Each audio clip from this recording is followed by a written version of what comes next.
Hi there, I'm Lisa Martin, your health insurance Sherpa, guiding you on your health insurance journey. If you're watching, you're probably trying to figure out what comes next for health insurance. Maybe you've tried sorting through it on your own and felt overwhelmed. There are so many options and unfortunately a lot of misinformation out there. I'm so glad you found this video. Most of my clients have never had to navigate this before, so I completely understand how confusing it can be. That's exactly why I'm here, to help you understand your choices, answer questions, and share practical tips to make this process a lot less stressful. Ready to take the guesswork out of your health insurance? Let's review your options together. If you, your spouse, or your parent has access to an employer health plan, this is often the best place to start. Kids can stay on a parent's plan until age 26, even if they're married and not a full-time student. Employer or group plans cover all the essential benefits like pre-existing conditions, preventive care, hospitalization, doctor visits, emergencies, maternity, and more. Your liability is capped around $9,000, and there is no limit on what the insurance company will pay for your claims. So when can you enroll? You can enroll right after you're hired and you satisfy your waiting period. Typically, it's about 30 to 60 days. And then also after a qualifying life event like losing other coverage, getting married, having a baby, just be sure to enroll within 30 days of that event. Some of the benefits of employer coverage are that the employer has to pay at least 50% of your premium, and they may help with dependent premiums as well. They also typically offer payroll deduction, which means your premium comes right out of your paycheck pre-tax. So here's a little tip. Check for the costs of each family member. Sometimes it's less expensive to get an individual plan for a dependent, but more on this in a minute. On the employer plan, if you leave your job, you'll be offered COBRA or mini COBRA or state continuation for smaller employers.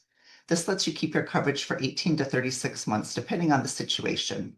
You should get a notice within 2 weeks of leaving. Each family member can elect COBRA independently, so sometimes it makes sense for somebody with high pre-existing conditions or a lot of specialists to keep the COBRA plan.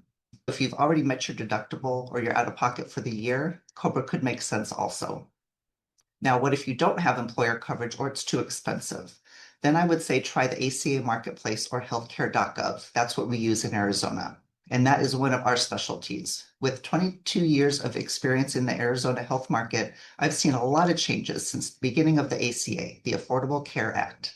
The Marketplace could be your state's exchange, or in Arizona, in some states, we do use HealthCare.gov. People also refer to this as Obamacare.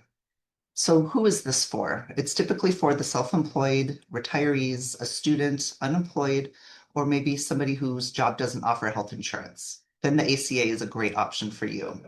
They cover pre-existing conditions and all the essential benefits, just like the employer plans. I call them peace of mind health plans. Open enrollment for the ACA is November 1st through December 15th. That's when anybody can enroll, or you can enroll during the year if you have a life event. There is a cap on your annual out-of-pocket costs, usually around $9,000, but again, no cap on what the insurance company will pay for your claims. One of the biggest advantages of the ACA plans is that most people qualify for subsidies, which are premium tax credits. It's based on your household modified adjusted gross income for the year. These subsidies go straight to the insurance company, so you only pay the net premium. Some of my clients pay very little for their health insurance.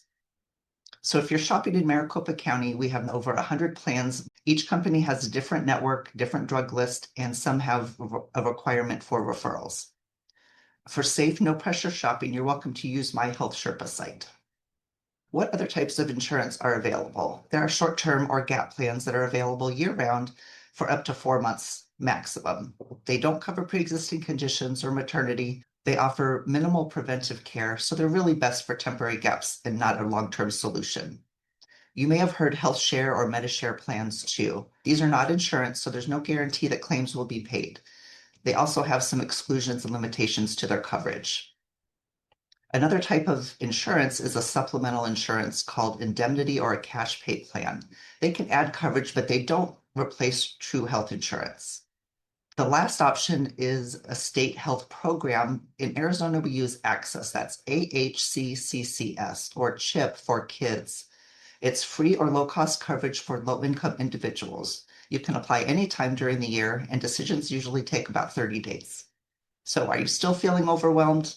You don't have to learn all of this on your own. That's what brokers like me are here for, to guide you step by step, answer your questions, research your doctors and medications, and help you make a confident, informed decision. And it's a huge time saver. So health insurance is important. Let's get it right. Thanks for watching and best wishes on your health insurance journey.